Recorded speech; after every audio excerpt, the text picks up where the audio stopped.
I-share ko sa inyo guys. Wait lang guys. So, ayan guys. Yan. Yung aking. Ayan guys. So, bagong ano na yan. Bagong gupit yan. Ayan guys.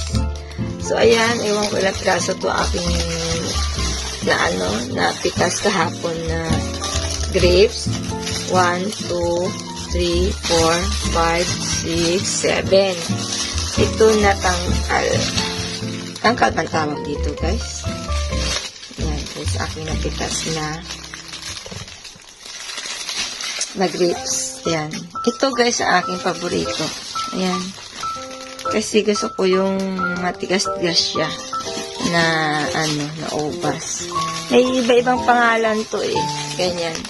Ito alam ko to mascot. Ito daw ang pinakamasarap ito. Ito daw yung sa Japan.